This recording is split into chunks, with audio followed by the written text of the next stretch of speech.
claim, would you? Because it's a heavy ass charge that if you get caught, bro. Yeah, bro, if I get nicked on this, bro, all the taxes are gonna come up, man. Bro, I'll get about 10 years, bro. Bro, just delete all these taxes and I'll speak to you when I see you in person. That wasn't just teenage talk. That was panic, pure and real. These weren't random words. They were recorded right after one of the most brutal attacks Preston had seen in years. An ambush, a betrayal, and a setup that turned deadly. At the center, 3 boys, all teenagers, all once connected by school, social circles, and petty deals. But that connection shattered when revenge came into play, and one of them didn't make it out alive. It didn't start with violence. After a few days, it was just another teenage argument that usually blows over. Sarmad Al-Saidi and Jamie Dixon had known each other for years. They weren't best friends, but they moved in the same circles, hung out with the same people. Nothing about their history hinted that things would ever turn deadly. But something changed. No one remembers exactly what sparked it. A petty insult, a misunderstanding, maybe just ego. Whatever it was, it stuck. Words were exchanged, tension built, and one day things went too far. During a confrontation, Sarmad pulled out a knife. In the chaos, he slashed Jamie across the wrist, deep and messy. Then he ran. That one moment turned everything upside down. Jamie could have called the police. He didn't. Instead, he made a choice. He would handle it himself, and for him, that meant one thing: payback. Not right away, not in a rage. Jamie was patient. The injury on his arm started to heal, but his anger didn't. In fact, it only grew colder, more calculated. And the deeper that scar got, the more focused his plan became. He wasn't going to forget, and he definitely wasn't going to forgive. Weeks passed, then months, but for Jamie Dixon, time did nothing to soften the blow. He wasn't healing, not mentally at least. That cut on his wrist had scabbed over, but every time he looked at it, it reminded him of what happened. Of how, in front of others, he'd been wounded and made to look weak. For someone like Jamie, with a reputation to protect, that wasn't something he could let slide. He didn't talk much about it, but those close to him noticed the shift. He was more guarded, always looking over his shoulder, and most of all, always preparing. Jamie began collecting weapons, blades, machetes, anything that gave him an edge. He talked less and watched more. He started keeping tabs on Sarmad, trying to figure out where he was going, who he was hanging with, and when he might be vulnerable. But Jamie wasn't the only one feeling the tension. Sarmad had heard the rumors too. Friends warned him that Jamie wasn't over it, that he was angry, and that he was coming. Sarmad listened. He understood what Jamie was capable of, and he wasn't about to take any chances. So he started carrying a knife of his own. Every time he left home, it was with him, just in case. Both boys knew the score now. This wasn't just a lingering feud. It was a countdown. The only question left: who would make the first move? It all came to a head over something as small as a 25-pound debt. Asad Hussein, just 17, wasn't a major player, but in their world, he was known. A low-level dealer who drifted between friend groups, including both Jamie and Sarmad. He wasn't close to either of them, but he was connected, and that made him useful. Weeks earlier, Asad had fronted Sarmad 25-pound worth of cannabis. Nothing big, but the money hadn't been paid back. Created tension, small but noticeable. And when Asad and Jamie started talking, Sarmad's name came up again. First, it was just venting, but then Jamie saw a window. He pitched an idea. What if Asad lured Sarmad into a meetup under the pretense of settling the debt? Somewhere casual, somewhere familiar.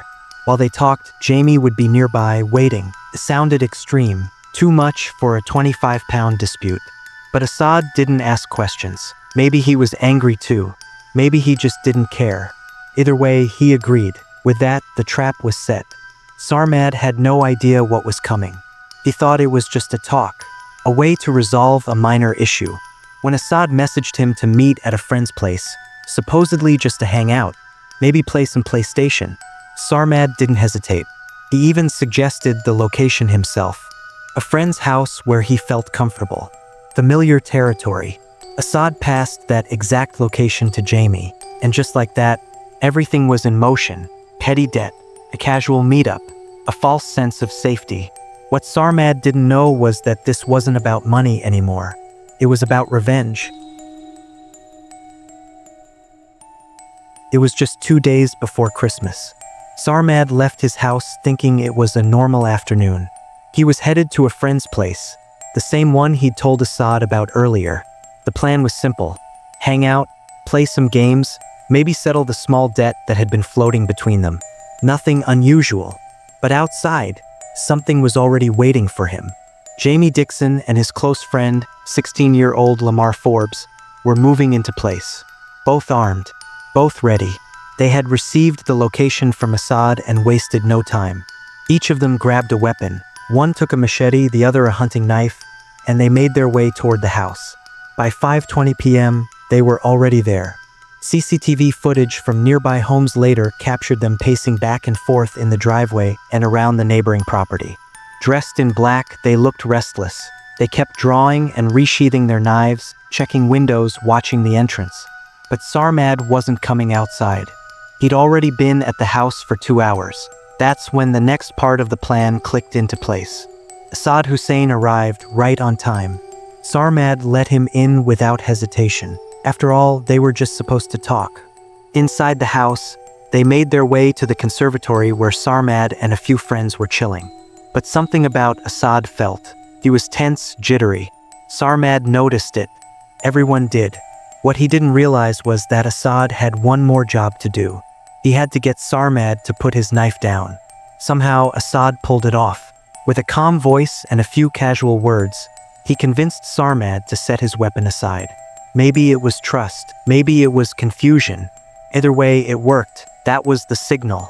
Seconds later, the door burst open. Jamie and Lamar charged inside, blades raised. What followed was chaos, a blur of screams, blood, and confusion. Sarmad was 12 times, chest, legs, back. By the time they fled, the house was soaked in panic. And Sarmad, he was barely hanging on. The house fell silent for a split second. Then panic exploded. Sarmad's friends, frozen just moments before, now scrambled, screaming, calling for help, trying to process what had just happened. Blood covered the floor. The attackers had already vanished, but their violence lingered in every corner of the room. Someone dialed 999. The call was frantic, disjointed. All the dispatcher could make out was that someone had been stabbed badly, and there was blood everywhere. Outside, sirens began to slice through the cold December evening. Police units and paramedics raced to the scene. Inside, Sarmad was slipping away. He was unconscious, pale, barely breathing. Paramedics wasted no time. Right there on the living room floor, they performed emergency surgery. One medic opened Sarmad's chest and began manually massaging his heart, trying anything to get it beating again. It was desperate, but it wasn't over yet. Meanwhile, police officers had begun questioning everyone in the house. Among them was Assad Hussein. He didn't run. He didn't panic. Instead, he stayed at the scene, blending into the confusion, pretending to be just another shocked bystander. When asked what happened, he played innocent, claimed he knew nothing, that 2 boys just ran in and attacked out of nowhere. He even pointed to where it happened, acting like a witness. But behind the calm face, he knew exactly what had just taken place, and exactly who was responsible.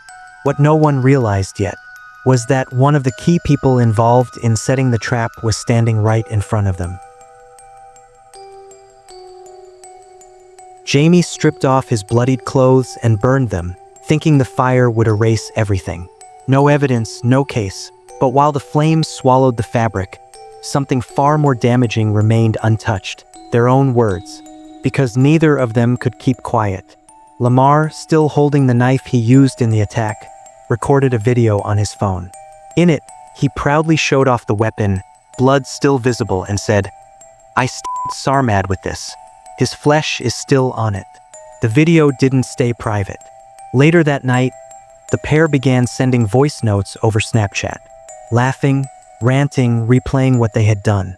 They spoke about the consequences, even joked about the jail time they could face. They warned each other to delete texts, to stay quiet, but kept talking anyway. It was arrogance disguised as confidence. What they didn't realize, or maybe didn't care to think about, was that Snapchat isn't as temporary as it seems. Those voice messages, those videos, they don't just disappear. Digital footprints don't burn like clothes do. And soon, everything they said in those private moments would become public evidence, and the very thing that turned this case against them. The night of the attack left police with chaos and few answers. Despite interviewing everyone at the scene, there were no clear suspects. No one had come forward with names. No one wanted to talk. And with Sarmad still in critical condition, unable to speak for himself, detectives had little to go on. So they turned to the public. A media appeal went out the next day, asking for anyone with information to come forward. It didn't take long. 2 names arrived anonymously: Jamie Dixon and Lamar Forbes. Investigators moved fast. A background check confirmed both boys were known to police and that all 3, including Sarmad, had once attended the same school. Now, the pieces are starting to come together. CCTV footage from the area was reviewed again, this time with faces to match. And there it was. Just before the stabbing, surveillance from a nearby convenience store showed Jamie and Lamar walking in casually. Lamar even pulled down his mask to buy 2 energy drinks, unaware of how clearly the camera was capturing his face. That footage put them in the area, but it wasn't enough on its own. Then came the bigger discovery. A security camera from a neighboring house, just steps away from where the attack took place, caught a small but critical moment. It showed Asad Hussein approaching the property. As he neared the house, he turned his head and looked directly at Jamie and Lamar, who were standing nearby, armed.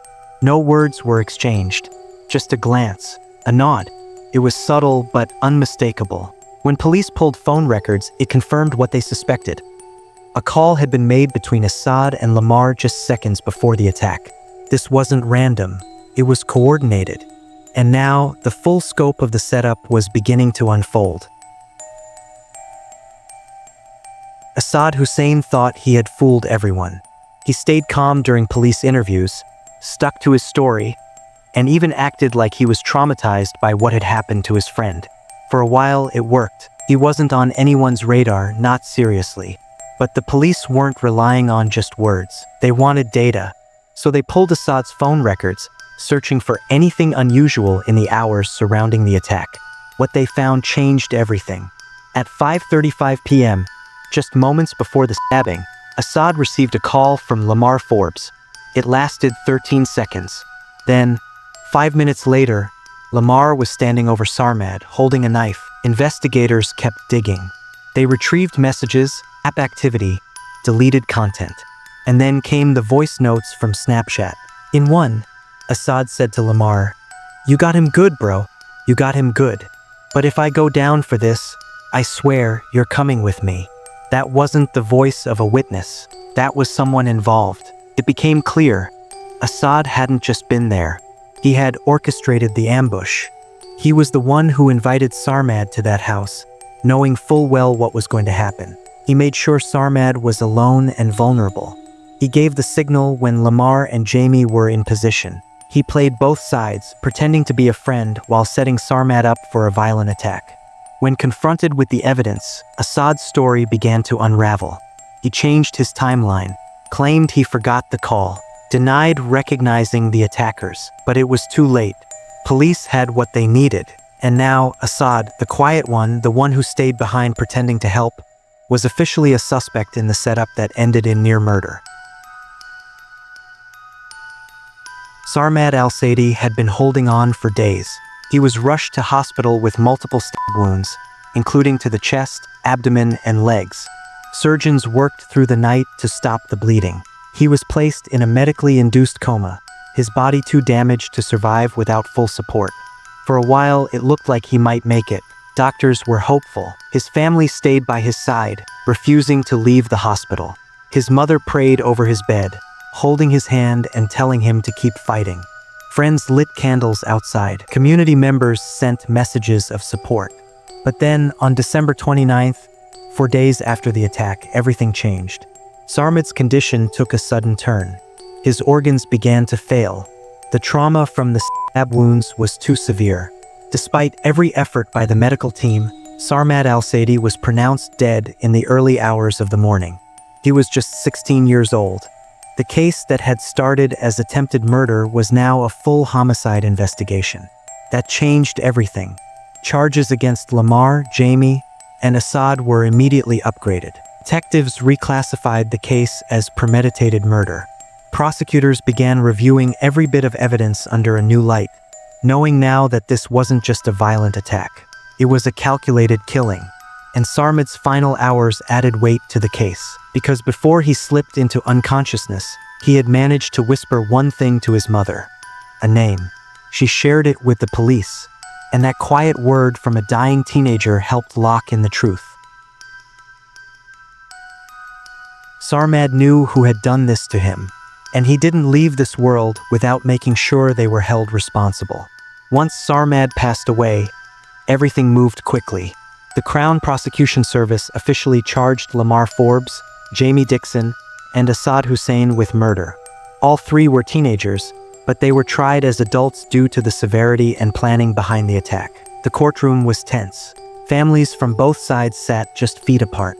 Sarmad's mother wept silently every day, clutching her son's photo. The defendants, dressed in suits, showed little emotion as the trial began. The prosecution painted a clear picture. They laid out the timeline, the text messages, the CCTV footage. They showed the jury how Assad lured Sarmad to the house under false pretenses, how Lamar and Jamie were already waiting, and how the attack was not spontaneous, it was planned. The Snapchat voice notes were played out loud. "You got him good, bro." That line hit the courtroom hard. You could feel the weight of it. Cold, casual, as if they had just pulled a prank, not ended a life. The defense tried to argue that Assad didn't know the stabbing would happen, that he was just caught in the middle, but the evidence said otherwise. The phone calls, the timing, the messages, and then there was the moment Assad stood over Sarmad after the stabbing, pretending to help, while quietly pocketing Sarmad's phone, deleting messages that could link him to the others. After weeks of testimony, the jury returned their verdict. Lamar Forbes and Jamie Dixon were both sentenced to life in prison, with a minimum of 18 years to be served before parole could be considered. Assad Hussein, the so-called friend, was also sentenced to life with a minimum of 15 years. None of them showed remorse. And for Sarmad's family, it wasn't closure, but it was something. The people who set him up, stabbed him, and left him to die would now spend their futures behind bars. This was the case of Sarmad Al-Saidi. If you found this story important, please consider subscribing to Crime Shade, where we bring you real cases that deserve to be heard. Until next time, stay aware, stay safe,